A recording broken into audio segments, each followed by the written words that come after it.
SEC fans, week 10 is now in the book. And here we are with my weekly SEC power rankings, starting always at 14 and working our way up to the ladder to 1. If you've been watching by now, you know the routine and you know my storylines and analysis. So please continue following. If you're new, please hit the follow button, hit the like button, and then where you see fit, please comment. Usually I do get some comments, mostly it's either extreme positive or extreme negative, nothing in between. Funny how that works. So, and I got my feelings where I'm going to get my extreme negatives LSU coming this week. So here we go. Starting at 14, where we always do, because there's not a 15, Vanderbilt. And Vanderbilt, and listen, Auburn found ways to screw up, but you also found ways to not allow Auburn to win by much, much bigger, which is what they should have done.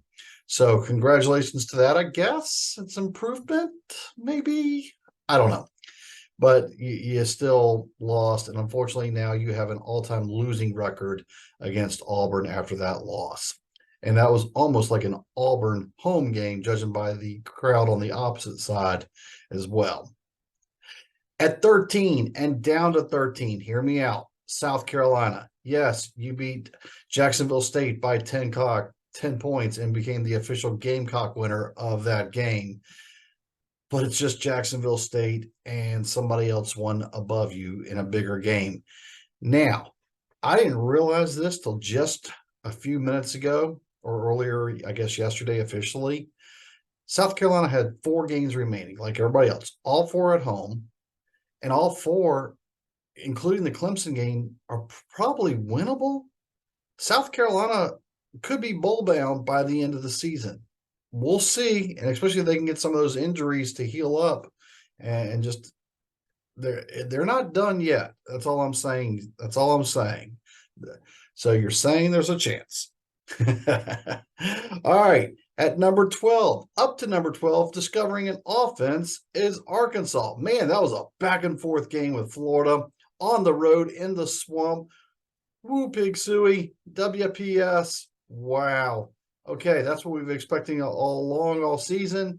You finally delivered, and now you get Auburn at home. Let's see if you can make it 2 in a row.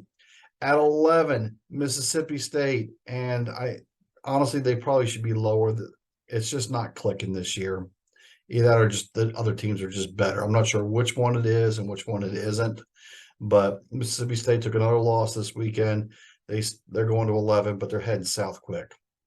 Down to 10 is Florida. You don't lose at home to a 2-win Arkansas team that just fired their offensive coordinator. All right, the coincidence, maybe it is just a new life in the system with a new offensive coordinator, but still, you don't lose that game. And allowing a touchdown in overtime, that's on you. I'm sorry, Napier. I'm sorry, Florida fans, but you dropped to 10. And as a couple of weeks ago, as one of the Florida fans put it, there's only 14 teams in the SEC, but they should have been ranked 28th. We'll see.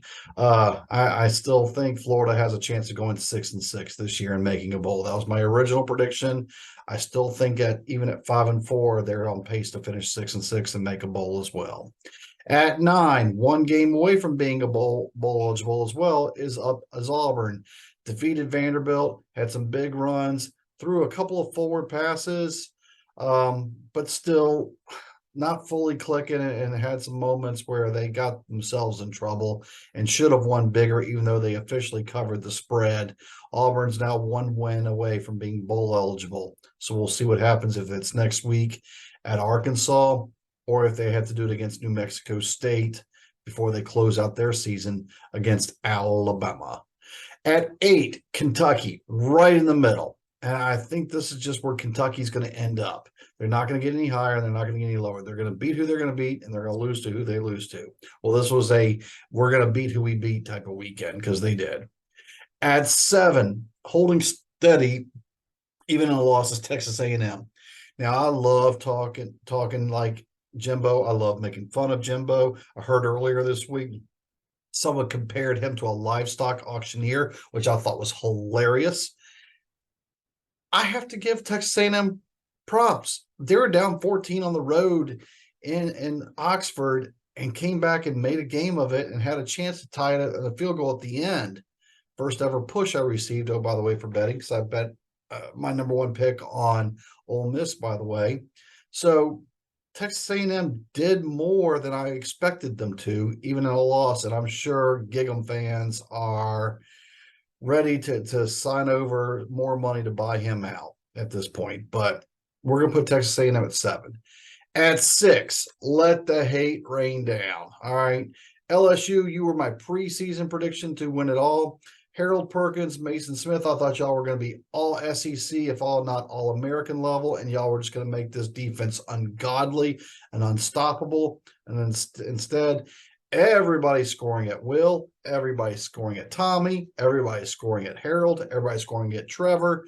It's the defense is atrocious. What is going on? 42 points against Alabama, you let up. And Alabama, keep in mind, Alabama barely scored 17 at South Florida. Okay. And yes, I still hold that against them. LSU, just if you make it to January 1, it's because you're going to be playing in either the Citrus Bowl or the Outback Bowl or whatever it's called now, whatever the Gator Bowl is, something, but I'm unfortunately not impressed with you the most this season. You are officially the most disappointing team to my preseason expectations. Shame on me for having those high of expectations, especially when you have Jaden Daniels, who I thought was going to be the best quarterback in the SEC, and you could arguably it still is. That makes that argument even worse for their defense. At number 5, holding at number 5, Missouri. Man, they came to play, they hit hard, they did everything right but win the game. And Georgia just happened to be the home team and a little bit of a better of a team. Even though it was a 9-point victory, Missouri left it all on the field. Now they play Tennessee this upcoming week. Tennessee's the last team remaining to have a chance to knock Georgia out of the East. So Tennessee cannot get caught looking ahead to Missouri because Eli right now is one of those 2 front runners, I think, for winning SEC Coach of the Year. All right. At 4, just talking about them, Tennessee. All right. A non-conference win in November. You take it. You get a lot of points. You move on. And now they got a big one versus Missouri. At 3, hotty toddy gosh almighty. I still think Ole Miss has a chance, but it's less likely now to represent the West. Huge one this week in Athens. Game day is going to be there. We'll see what happens. But Ole Miss, you're holding at 3. At 2, Alabama. Wow, what a second half. Great job. Did what you're supposed to do. And you proved that LSU's defense is suspect at best. And number 1, Georgia.